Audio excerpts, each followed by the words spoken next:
Good evening, everyone. Myself, Dr. Prerna Meshram. I'm DNB resident at Somaya Medical College, Mumbai. Today, I'm going to present a case on ocular trauma. It's an emergency. My patient, 29-year male, working at construction site, he presented with chief complaint of trauma to the left eye, diminution of vision, and trauma to the left eye associated with pain, foreign body sensation, watering, redness, photophobia since 3 days. He had having history of iron nail trauma, after which he had diminution of vision, which was sudden in onset associated with following complaints. No history of any other ocular surgery in past. The ocular examination, the past history, he not having any complaint of any systemic diseases, and no history of any drug allergy. The general examination is within normal limit, systemic examination is normal limit, and ocular examination of right eye, the anterior segment examination is within normal limit, but in the left eye, the patient developed vision of best corrected visual acuity of 6/36 with cornea involvement and limbal tear at 7 to 8 o'clock position and scleral tear at 3 to 4 mm with iris tissue prolapse at 7 to 8 o'clock position. The fundus examination of right eye is within normal limit, but the left eye only red glow had been seen.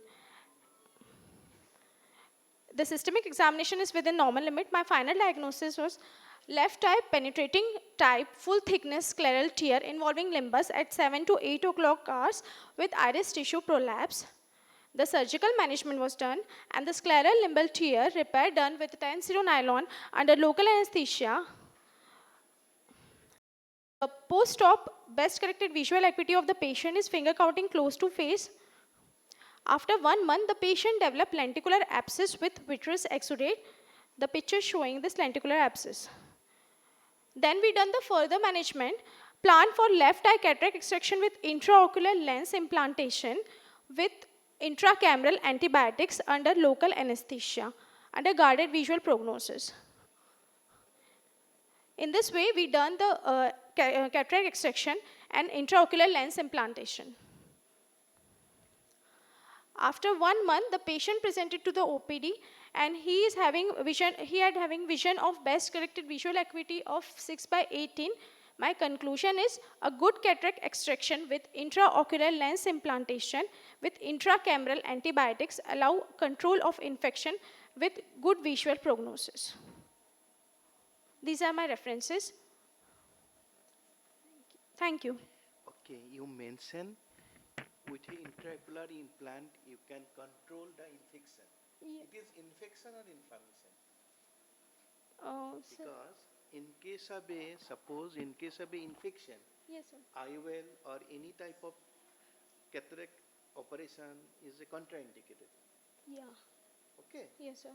So as per your statement you mention it is a infection. Is it infection? Yes, sir. What about Sir. how you manage intracorneal Yeah. part?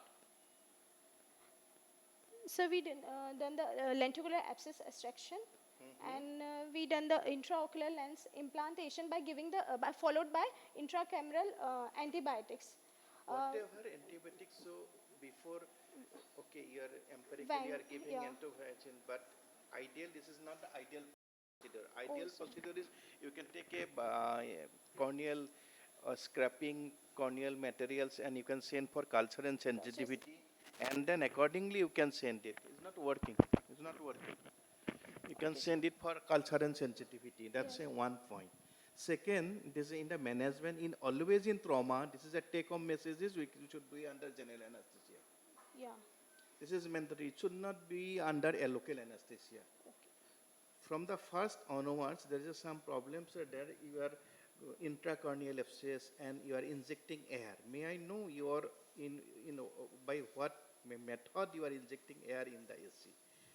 So there is other options are that you can maintain the AC or you can form the AC by other substance also, liquid, fluid or whatever, but you are injecting air. Of course it is easy, but with the air there may be some other issues. There may be infection in the AC, there may be intracorneal abscess there may be inflammation, so many points, there may be endothelial injury. Yes, sir.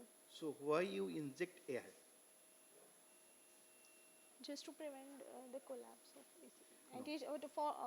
anti-chamber formation. Anterior segment formation ideally is not the air.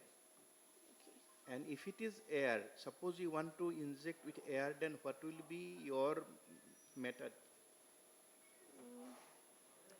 To inject air, what are the precautions you should So take care? yeah. Not to damage the anything in the No. eyes. No. What is the ideal to inject anything inside the eye? It may be a C3F8, it may be aseptic, or it may be a normal air. What is the method? So surgically we put This is our practice, is antibiotic. day-to-day practice. That's why day-to-day practice we are just injecting that. This is not the correct method. Also. What is the correct method? So just I am highlighting, so for any injury cases, if we want to form the AC by air any cost, in such scenario that thing is the filter, air filter. We should use the air filter.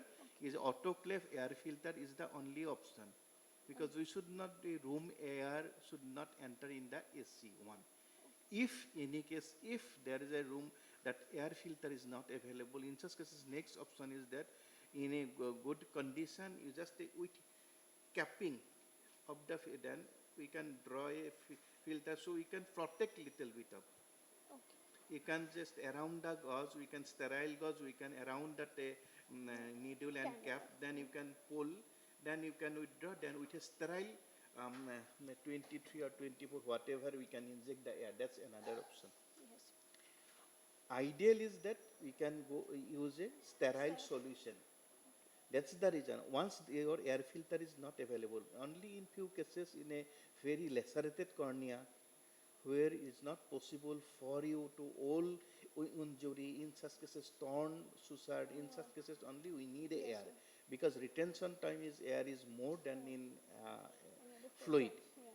So that's the reason. Once there is edema will subside that or take over, then there is the only options. So we should not, first we can try for a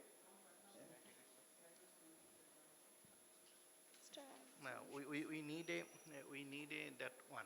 So the take home message is like that, and never until and unless lenticular rupture, we should not go for cataract extraction in a straight way, please. Straight way. Okay. So our aim is to always to assess slit lamp or whatever way methodology, and accordingly we can do. Second is that we should not go in a hurry, and then definitely for your, if any chance of there is an inflammation, we should not go for a cataract. But your patient is lucky, you are lucky, that's why there is a good outcome. Otherwise, patient may land up with endophthalmitis, and it will be very, very difficult to save the eye. Okay, sir. Any questions? Dr. Prasenjit, you want to add something regarding, you are doing assistant professor, so you are doing facing so many cases every day.